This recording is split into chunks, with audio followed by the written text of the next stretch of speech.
This entire tourney, I have been very cognizant of the moment that I am throwing away victory. And every time, it has been a moment too late. Will I change it for this one?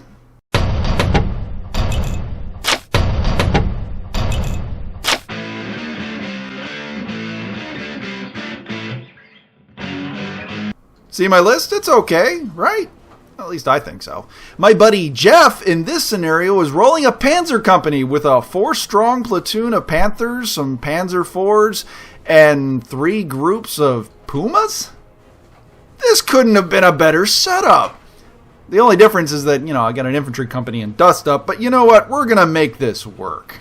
Now, granted, his strong element of Panthers is actually pretty intimidating, but I have more Panzerfausts than I have candy at this point in the war, and I'm just going to use them. I am going to cram them down every tank hatch I can find.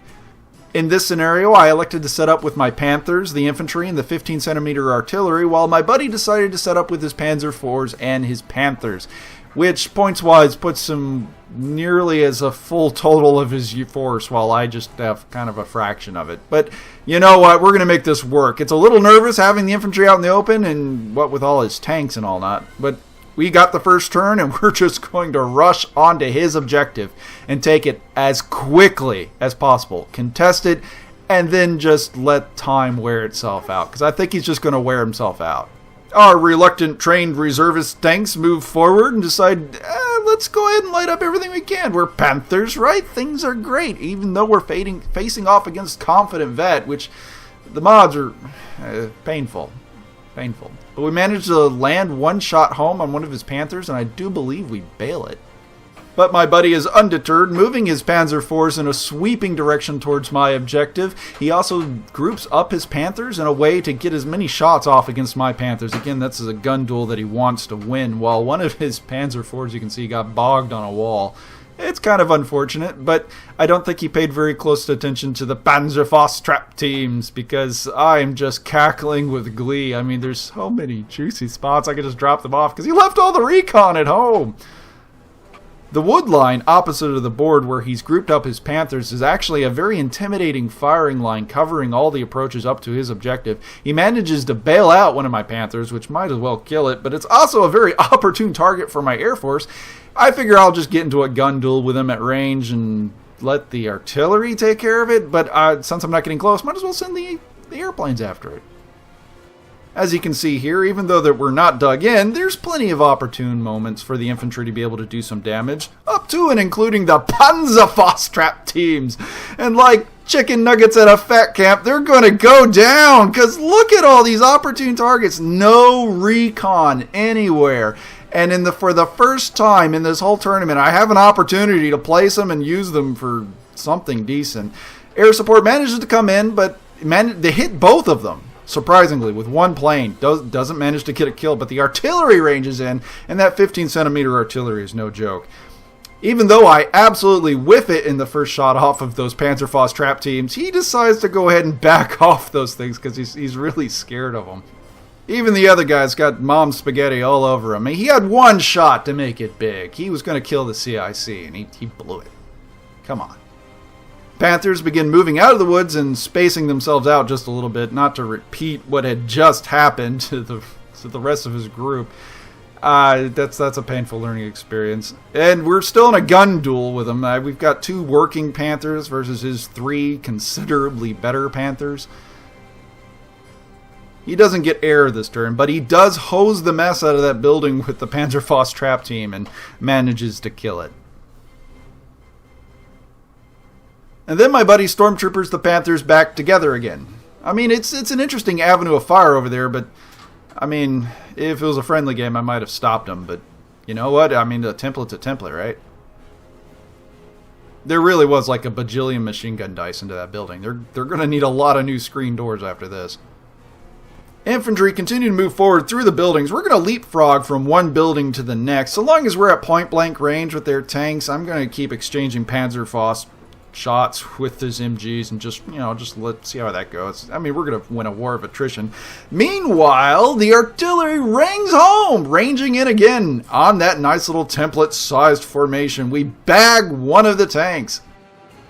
Even the Panthers, our Panthers get in on the action, bagging another tank on his own. So we got 2 Panthers down, leaving 1 Panther left. He passes motivation, but, oorah, go for the reluctant train dudes. You're a weakened warrior. You didn't really want to be here, but you got some. Go, dude.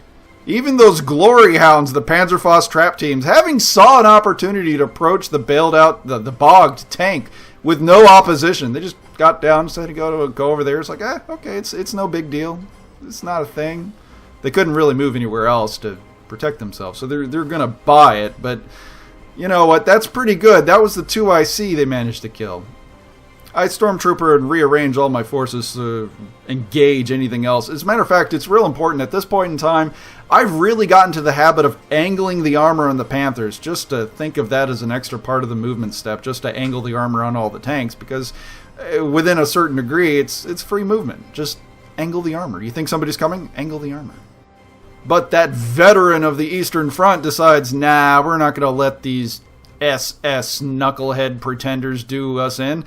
He manages to swing around, shows him 1-2, gets a kill off of the Panther lead tank, leaving me with 1 Panther left and 1 bailed. That's kind of a bummer, but we're contesting the objective, so we really don't care. He moves on to the other side of the board, contests my objective as well, leaving me in a very interesting position of, I should go read the rule book. Those of you in the know should already know what is about to happen. Because I'm smart, I'm SMRT, I already positioned my artillery in such a way that if he ever decides to contend the objective, I can just light him up.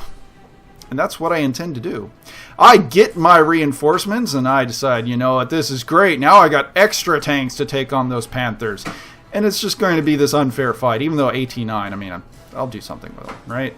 I move my Panther back because I'm going to engage this confident vet tank and I'm going to kill him. Because, hey, what's this going on over there? Nah, it's not important. Come on. It's not like I could have moved over there. But I do send the artillery after him. I managed to bail one out and I think destroy another one of the tanks. Doesn't cause a morale check for him, though. But so thoroughly bloodlusted. His CIC is out there in the middle of the street. He's got 4 machine gun shots to his name. I decided, you know what? There's no way that this game could go wrong. I just need to seize victory. So I throws the infantry at him. They manage to get their kill their CIC. And now they're without any kind of command. I just have to force a morale check somewhere on the match. It's glorious. I mean, I got him on against the ropes. I'm just wailing on him, even on the other side of the board. The Panther pans his turret around, finds his target through the desiccated remains of his former comrade, lights up the confident vet Panthers, showing him that spirit is what truly matters on the battlefield. Killing him, leaving him down with 1 platoon. And that leaves him with 1 platoon. Who's not going to make a morale check? He's not under 50, the platoon's not under 50, and that steely-eyed snake, I swear that poker face that he had was just magnificent, because he realized I was screwing up royally, and he didn't want to correct me. Even at one point, after the artillery bombardment in the last turn was executed against his Panzer IVs and it didn't amount to anything, he asked if I wanted to just call the game right there. And I'm like, what? No, I'm winning. Come on. And he just had this poker face. It was just amazing. I just wanted to tell him, come on, dude, have a little bit more energy, have a little bit of fun. Come on, you can still win this. Knowing full well that I was just winning. I had it completely in the bag, but that's just what I thought. The reality was that he found victory in the most excruciatingly painful way that I can immediately recall, and I'll probably remember this loss for a long time. The fact of the matter is that he knew the rules, he reread the rules, and then he applied them. And I just assumed that I could contest his objective and the game would keep rolling. Hindsight's 20/20, right? Well, this has been an Ouchies Batrep, and thanks for watching.